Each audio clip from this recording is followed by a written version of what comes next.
Hello दोस्तों, आपका स्वागत है हमारे यूट्यूब चैनल में। देखिए, ये हमारा टाइप 4 का सेकंड पार्ट है, तो इसके क्वेश्चंस कर रहे हैं हम। चलिए शुरू करते हैं। देखिए क्वेश्चन क्या है। किसी धनराशि पर एक निश्चित दर प्रतिशत प्रति वर्ष पर 2 वर्ष का चक्रवृद्धि ब्याज 2050 रुपये है। उतनी ही धनराशि पर उतनी ही दर पर 3 वर्ष का साधारण ब्याज 3000 रुपये है, तो कुल धनराशि कितनी है। ठीक है, देखो हमको क्या क्या बोला हुआ है कि 2 वर्ष में जो सीआई मिल रहा है, यानी कि 2 वर्ष में हमको जो सीआई मिल रहा है वो कितना मिल रहा है, 2050 रुपये मिल रहा है। ठीक है, और 3 वर्ष का जो साधारण ब्याज है वो कितना मिल रहा है, 3000 रुपये मिल रहा है। तो हम ये बोल सकते हैं कि देखो, साधारण ब्याज जो होता है वो हर साल एक सा ही मिलता है ना। तो कुछ अगर प्रिंसिपल रहा होगा तो प्रिंसिपल में जो साधारण ब्याज मिल रहा है 3 वर्ष मिल रहा है, 1, 2 और 3। तो ठीक है, देखो दर प्रतिशत तो सेम है, दोनों में दी हुई है, तो कोई भी दर रही होगी उस दर से 3 वर्ष में 3000 मिला है, तो पहले वर्ष 1000 मिला होगा, दूसरे वर्ष भी 1000 मिला होगा, तीसरे वर्ष भी 1000 रुपये मिला होगा। ठीक है, और यहाँ पर हमको ये बोल रहा है कि यहाँ पर जो सीआई मिल रहा है, सीआई कितना मिल रहा है, 2050 रुपये मिल रहा है 2 वर्ष का। तो देखो यहाँ पर तो 1000 मिला होगा, अगर यहाँ से भी हम सीआई निकाल के देखें तो पहले वर्ष 1000 मिला होगा, उसमें भी दूसरे वर्ष भी 1000 रुपये मिला होगा। ये क्या है, मूलधन की ब्याज है, और ब्याज की ब्याज मिली होगी 50 रुपये, तब तो ये 2050 बना है। कितना मिला है, 2050 रुपये, ये हमको क्वेश्चन में दिया हुआ है। ठीक है, तो हमको क्या निकालना है, कुल धनराशि कितनी थी, यानी प्रिंसिपल निकालना है। अगर प्रिंसिपल निकालना है तो हम ये बोल सकते हैं कि 1000 का 50 कितना परसेंट है। 1000 का 50 अगर हम निकाल के देखें तो कितना गुना है, तो निकाल देते हैं 50 1000 का कितना परसेंट है। ठीक है, परसेंट नहीं भी निकालो तो केवल फ्रैक्शन निकाल लो, तो 5 से ये चला गया, ठीक है, और 0 से 0 गया, 5 से कितना चला गया, मतलब कितना है, 1/20 है। ठीक है, 1000 का 1/20 अगर कितना है, 50 है ना। तो 50 में अगर हमने 20 का गुणा किया होगा तो कितना बना, 1000 बना है। तो यहाँ से भी अगर हमने इसमें 20 का गुणा किया होगा अगर, तो 1000 में 20 का गुना करेंगे तो हमारा क्या बन जाएगा, प्रिंसिपल बन जाएगा, वो कितना हो जाएगा, 20,000 रुपये बन जाएगा। ठीक है, मतलब देखो अभी तक हम ऊपर से आते थे तो 1/20 करके आते थे, फ्रैक्शन बनाते थे 1/20, तो जो भी प्रिंसिपल होता था उसका 1/20 करके निकालते थे, तो ये वैल्यू निकलती थी। फिर वही वैल्यू निकालते थे और उसी का 1/20 करते थे तो 50 बना था, है ना। कैसे निकाल लिया हमने, रेट परसेंटेज निकाल लिया, यानी 50 1000 का कितना गुना है हमने ये निकाल लिया। ठीक है, तो यहाँ से उल्टा भी करके चले जाएंगे अगर, तो यहाँ से अगर 20 डिवाइड करने से 50 बन रहा है, तो 50 में अगर 20 मल्टीप्लाई करेंगे तो 1000 बनेगा, और 1000 में अगर हम 20 मल्टीप्लाई कर देंगे तो क्या बन जाएगा, हमारा मूलधन बन जाएगा। तो हमसे मूलधन पूछा है तो क्या हो जाएगा इसका, 20,000 रुपये आंसर हो जाएगा। फर्स्ट वाला ऑप्शन सही है इसका। ठीक है, चलिए अगला क्वेश्चन देखते हैं। 2 वर्ष के लिए 5% प्रति वर्ष दर से साधारण ब्याज और चक्रवृद्धि ब्याज के बीच का अंतर कितनी धनराशि पर 25 रुपये के बराबर होगा।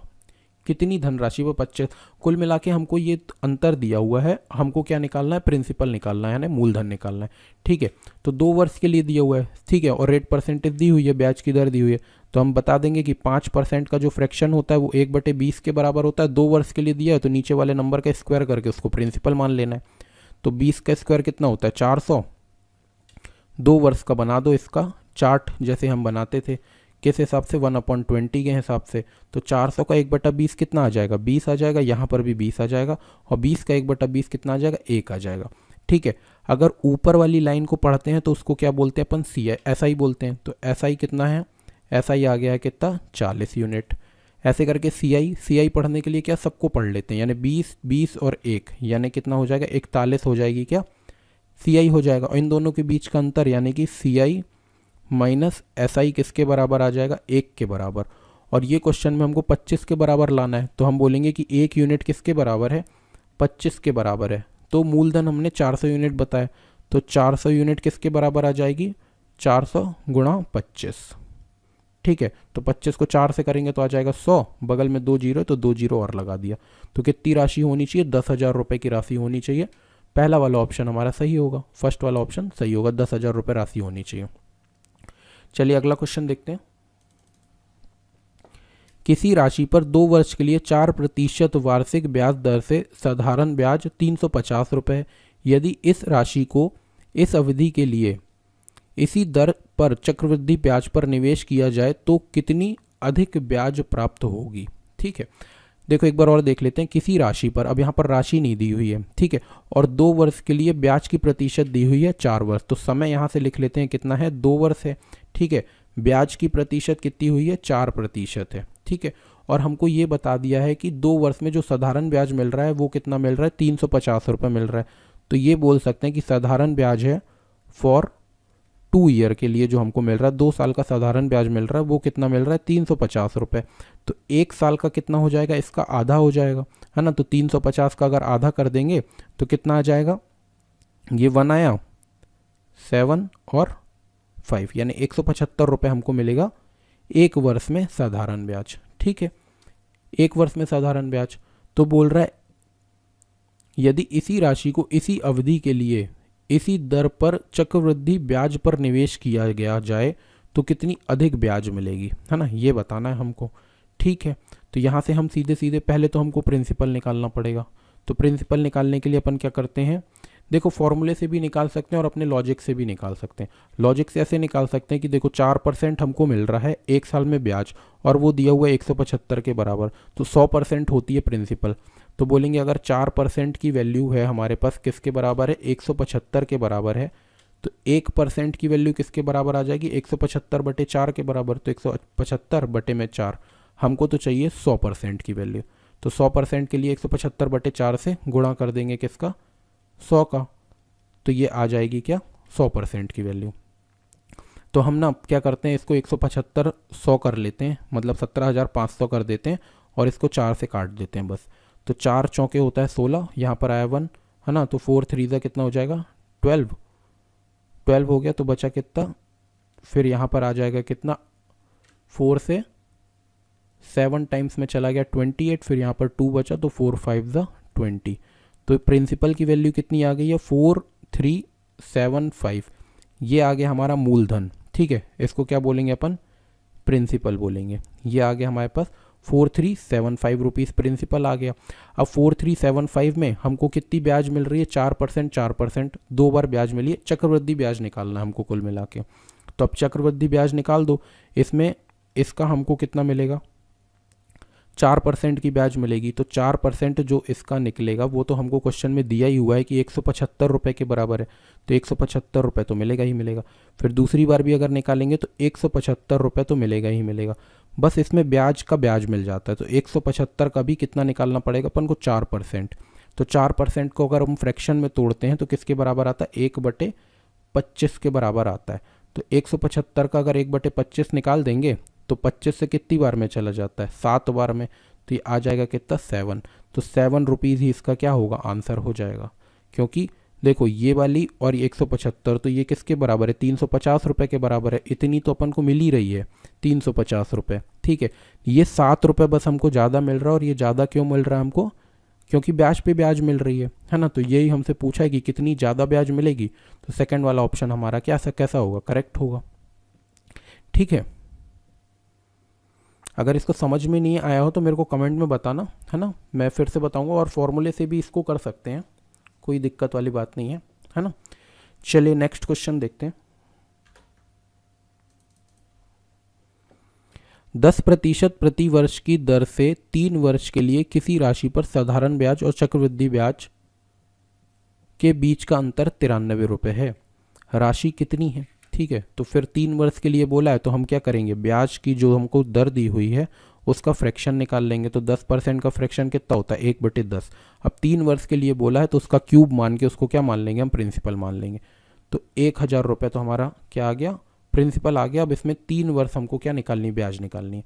ये पहले वर्ष, ये दूसरे वर्ष और ये तीसरे वर्ष ब्याज मिली। किसके हिसाब से मिलेगी, 1/10 के हिसाब से। तो यहाँ पर मिलेगी 100, फिर यहाँ पर मिलेगी 100, यहाँ पर मिलेगी 100, फिर ब्याज पे ब्याज मिलेगी। तो यहाँ पर कितनी मिलेगी, 10, 10 और 10, है ना। और यहाँ पर कितनी मिल जाएगी, 1। अब देखो ये हमने क्या इतनी बार एक्सप्लेन कर दिया, तो इसलिए हमने इसको क्या कर दिया, डायरेक्ट लिख दिया। ठीक है, और देखो इसके आगे कैसे करेंगे, इसमें अगर SI बोलेगा तो SI क्या होता है, ये सामने वाली लाइन होती है। जो ऊपर वाली लाइन है 100 100 100, ये क्या होती है, SI होती है। और पूरे को अगर कैलकुलेट कर देते हैं तो वो क्या कहलाती है, CI कहलाती है। तो अगर हम बोलेंगे कि CI किसके बराबर है, तो CI है 331 के बराबर, 331 के बराबर CI है, और SI किसके बराबर है, SI है 300 के बराबर। तो CI माइनस SI अगर करेंगे तो CI माइनस SI करेंगे तो कितना आ जाएगा, 31 यूनिट। अब ये 31 यूनिट क्वेश्चन में किसके बराबर है, 93 के बराबर। तो बोलेंगे कि 31 यूनिट की जो वैल्यू है वो है 93 के बराबर। इसको काटेंगे तो सीधे सीधे क्या कटेगा, 3 बार में कट गया, तो 1 यूनिट की वैल्यू आ गई कितनी, 3। तो 1000 की वैल्यू कितनी आ जाएगी, 3000। तो 1000 की वैल्यू कितनी आ गई, हमसे वही पूछा था कि 1000 की वैल्यू, तो हमने 3 से इसको गुणा कर दिया, तो आ जाएगा आंसर कितना, 3000। तो 3000 ही हमारा क्या होगा, राशि हो जाएगी। ठीक है, राशि कितनी थी, 3000 रुपये। तो हमसे क्या पूछा, प्रिंसिपल की वैल्यू पूछा है, तो तीसरा वाला ऑप्शन हमारा करेक्ट होगा। चलिए अगला क्वेश्चन देखते हैं। क्या बोल रहा है, किसी धनराशि पर 5% की दर से 2 वर्ष का साधारण ब्याज 1600 रुपये है। वार्षिक चक्रवृद्धि ब्याज पर उसी दर पर 3 वर्ष के बाद चक्रवृद्धि ब्याज कितना होगा।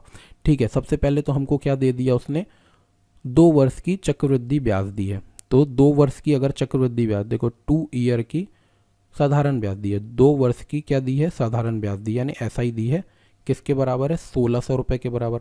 2 वर्ष में 1600 मिल रही है, तो 1 वर्ष में कितनी मिलेगी, इसकी आधी मिलेगी, यानी 800 रुपये मिलेगी। और 1 वर्ष में हमको ब्याज कितनी मिल रही है, 5% की ब्याज मिल रही है, तो 5% हम बोल सकते हैं 800 के बराबर है। तो बोलेंगे 5% किसके बराबर है, 800 के बराबर है। 5% अगर 800 के बराबर है तो हमको निकालना 100%, वो क्या होगा, हमारा मूलधन होगा, प्रिंसिपल हो जाएगा। प्रिंसिपल हमेशा 100% होता है। तो 5% में इसको देखो एक और तरीके से निकाल सकते हैं, जैसे 5 है, 5 में क्या गुणा करें कि 100 बन जाए। तो 5 में हम किसका गुणा करते हैं, 20 का। अगर यहाँ पर 20 का किया तो यहाँ पर भी किसका गुणा कर देते हैं, 20 का। तो यहाँ से बन जाएगा कितना, 100%। 100% किसके बराबर आ जाएगा, 16 और 3 जीरो, 16000 के बराबर। तो ये हमारा क्या आ जाएगा, मूलधन आ जाएगा, प्रिंसिपल आ जाएगा। ठीक है, तो 16000 रुपये हमारा आ गया प्रिंसिपल। अब बोल रहा है कि 3 वर्ष के बाद चक्रवृद्धि ब्याज कितना होगा 5% के हिसाब से। तो जैसे हम ट्री के हिसाब से निकाल सकते हैं कि 16000 रुपये हमारा प्रिंसिपल आ गया है। अब इसमें हमको 3 वर्ष ब्याज मिलने वाली है। तो 3 वर्ष अगर हमको ब्याज मिलेगी तो कितनी ब्याज मिलेगी, ठीक है, किसके हिसाब से मिलेगी, 5%। 5% का मतलब कितना होता है, 1/20 के हिसाब से मिलेगी। तो कितनी मिलेगी, 800 मिलेगी। पहले वर्ष भी, दूसरे वर्ष भी 800 मिलेगी, तीसरे वर्ष भी 800 मिलेगी। फिर यहाँ ब्याज का ब्याज मिलता है, तो 800 का भी 1/20 निकालेंगे तो देखो 0 से तो 0 कट जाएगा, 80 का आधा कितना हो जाएगा, 40। तो 40 कितनी बार मिलेगा, 3 बार मिल जाएगा। ठीक है, फिर 40 का 1/20 निकालेंगे तो कितना मिल जाएगा, 20 मिल जाएगा। यही क्या होगी, पूरी चक्रवृद्धि ब्याज होगी 3 वर्ष की। तो 800 800 800 तो कितना हो गया, 2400 हो गया। फिर 40 40 40, तो 40 को 3 बार जोड़ दिया तो कितना हो जाएगा, 120 हो जाएगा। कितना हो जाएगा, 120 हो जाएगा। और 20 को और जोड़ना है, तो ये हमारी क्या आ गई, ब्याज आ गई, यानी कितनी आ गई, 2540 रुपये। तो 2540 रुपये हमारा जिसमें भी होगा वो आंसर होगा हमारा। यहाँ हमसे थोड़ी सी गलती हो गई है, 40 का अगर हमने 1/20 निकाला ना तो यहाँ पर आएगा कितना, 20 नहीं आएगा। यहाँ पर 40 का 1/20 होता है किसके बराबर, 2 के बराबर, है ना। तो ये थोड़ी सी गलती हो गई, इसको हम चेंज कर देते हैं। ठीक है, तो 40 का 1/20 होता है किसके बराबर, 2 के बराबर। तो अब 120 के साथ कितना जोड़ना है, 2 जोड़ना है, तो यहाँ पर आ जाएगा 2 और यहाँ पर भी 2 आ जाएगा। तो 2522 इसका आंसर होगा। 2522 यानी क्या है, सेकंड ऑप्शन है, सेकंड वाला ऑप्शन हमारा करेक्ट हो जाएगा। ठीक है, चलिए नेक्स्ट वीडियो में मिलते हैं। आपने अभी तक हमारे चैनल को अगर सब्सक्राइब नहीं किया है तो जल्द से जल्द सब्सक्राइब कर लें। नेक्स्ट वीडियो में मिलते हैं, थैंक यू।